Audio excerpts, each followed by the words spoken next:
open this up. Or Brian? Yeah, I can start. Sure. I thought it was appropriate to comment on the events that transpired at the end of the game today. I would just start by saying there is no room, there's no space for conduct like that in any competition, much less a Big Ten competition. Big Ten takes pride in sportsmanship. The Big Ten takes pride in acting with class, and that didn't happen today. It's unfortunate what transpired. I've been in contact with the league. I've spoken to the commissioner personally. I expect the league is going to act swiftly and aggressively. We've got staff that have been affected and injured, hit in the face. And it's difficult for me to compose myself in the defense of our staff and our team, who did not instigate this event. And it's clearly captured on the television feed today, and I'm not sure what will take long in addressing this. Thanks, Mac. Greg, do you want to? Sure. It's unfortunate that that overshadows a fabulous day for Wisconsin basketball. To be able to honor Michael Finley and his teammates, I know he brought a lot of them along, or a ton of them in the locker room. He couldn't walk in it after the game. Coach Jackson was in there, Coach McCallum, and then also how our team played, specifically in the second half. I thought they played really well. Did some really good things on both ends of the floor, and like I said, it was a good team victory. Unfortunately, hopefully it won't be overshadowed by the incident there at the end. And I'll walk you through my last 15 seconds of the game. So we only have 4 seconds to get the ball across half court. Okay, the official comes over to me and says, "Greg, if you take a timeout, you'll get a full 10 seconds. There was 15 seconds on the game clock left. Okay, I had all the reserves in. Okay, I was not going to put them in a position when the ball had already got knocked out of bounds to have to break a press in 4 seconds when they're coming cold off the bench. So I took a timeout, which I'm allowed to do, obviously, and brought them over and tried to get them organized. They haven't all been on the floor in pressure situations before, and I want to give them the best chance to have success coming up the floor. And tell them we're not going to shoot the ball. All we're doing is getting the ball, break the pressure, come up, and we'll dribble out the clock." So we got the full 10 seconds to break that press instead of 4 seconds.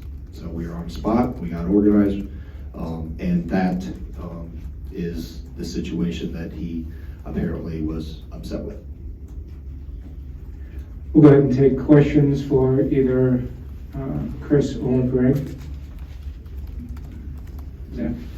Greg, can you explain what happened in the line that ended up leading to that situation? Yeah, as I was walking through it, I know he didn't come through right away. He came in later after some of the players and was going down the line with everybody, and they were all fine. And he came up to me and pulled his max down and said, "I'll remember that." And he started pointing at me and tapped me in the chest. And I said, "Hold on. Let me explain to you why I took the timeout." Maybe he doesn't know the rule that you get the 10 seconds reset. I wasn't going to put my players in that type of situation to have to break a press in 4 seconds, coming stiff and cold off the bench. I wouldn't do that for a regular group. I can take a timeout.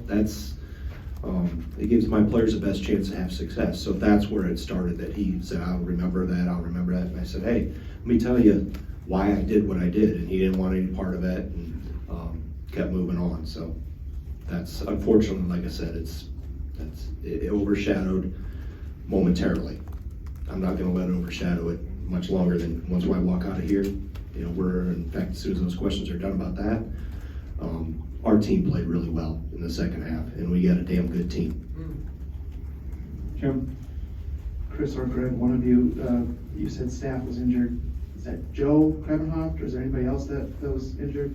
Tough for us to see up there, that's why I'm asking. Yeah, Jim, I think we're assessing the situation right now, so I think I'll just hold comment on that.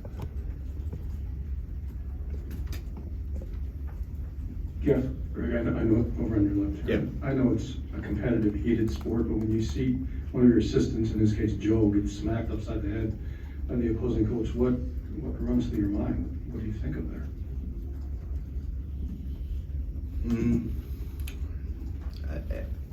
It's best that I haven't seen any of the video really, Jeff, and I didn't see that live, so, I mean, I've been told different things, and I'll, hold comment and let those people that are making those decisions,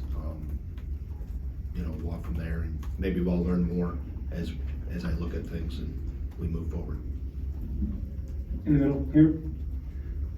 Greg, Jawan, described what set him off as you putting your hands on him, which, you just described as wanting to explain yourself. I guess, do you feel you were overly aggressive in putting your hands on him to start? Can I comment on that? Sure.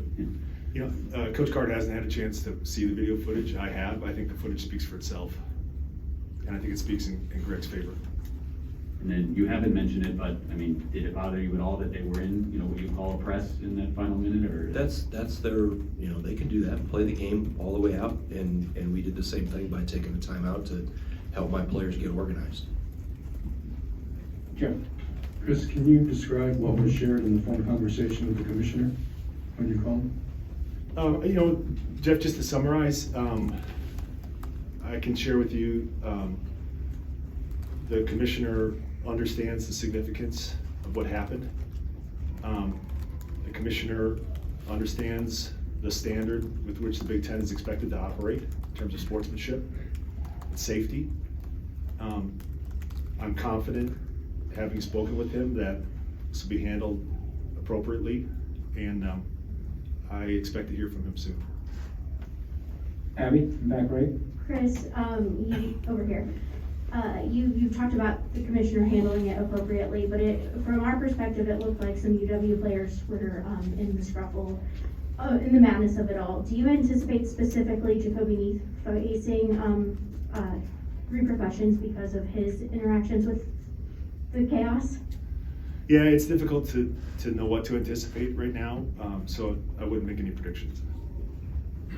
Steve, over in the right. Greg, how would you characterize your relationship with Juwan before today, and did y'all have any communication at all whatsoever after this skirmish?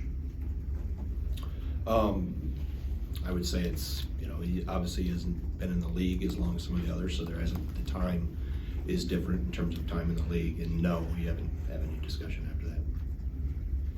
Abby. Greg, I have questions about the game now for Thank you. Something that I noticed in today was it really felt like your bench players had a really great game. Neath scored 6 points, Carlson had team high 6 rebounds, and Chris Vogt had a huge first half. Can you just comment on what you saw from them specifically today and why it kind of blew up today? Yeah, I thought they did a good job. Obviously, Jacoby coming in and giving us some help in the backcourt. He gave us some good minutes. Chris, defensively against Hunter Dickinson, who's a very tough cover, really good player. Then obviously Ben. I thought Ben grew as the game went on. I thought the first half he was a little tentative, a little timid at times, just going after some opportunities off the glass. Second half, I thought he took steps forward and grew. That was good to see. Jeff. Greg, early in the second half, Michigan went on that run. They were up 38-33. You called a timeout. Your team's been in that situation earlier this year. Can you share what your message was during that time and what you saw that they responded appropriately? Yeah, my message, like always, usually in those situations, let's just calm down and get back to ourselves. Let's get the shots we want to get. Let's make sure we're taking care of the ball. Defensively, we talked through that one little ball screen they ran, or action where Dickinson got the dunk, and talked how to cover that better, and just said, hey, let's collect ourselves and calm down, and we'll be okay. Right. Coach, Dickinson had 15 in the first half, only 6 in the second. What changed for you guys there?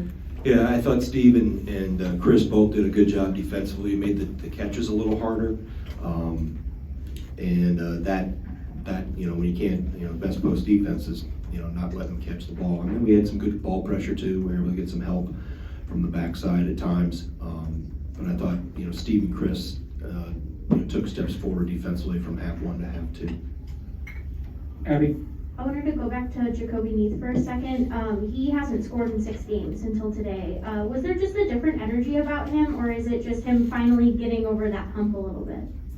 Well, I think his teammates put him in good position. He drove once off a ball screen, got downhill in the second half, played off 2 feet, recipient of Brad making a play against pressure, got to the free throw line, 4 times. So I think he took advantage of opportunities that teammates helped set him up for. We're gonna wait. Sorry, I know this is out of order, but Chris, had you talked to Ward Manuel at all, or do you plan to reach out to him at all? Yeah, I plan to talk to Ward. I would consider Ward a friend and a great colleague, and I would trust that he's got the same concerns that I do. Thank you. I just haven't had the chance to talk to him yet. Understood. Anything else? One Was there anything earlier in the game that was, I guess, problematic that you felt wouldn't be on basketball for either side? No, I thought it was a good college game. I thought we played well. Michigan have been playing well, what they did the other night at Iowa. Like I said, it's just unfortunate that at the end has to be a topic of discussion. Our team played really well, and proud of our guys, and like I said, a great day to honor one of the guys in this history of this program that has made basketball cool at Wisconsin. Basketball wasn't cool before Michael Finley and his teammates and others got here. Now it's there's a lot of people that have put a lot of blood, sweat, and tears into this program, and Michael's obviously one of the all-time greats. Thanks, Greg. All right, thank you.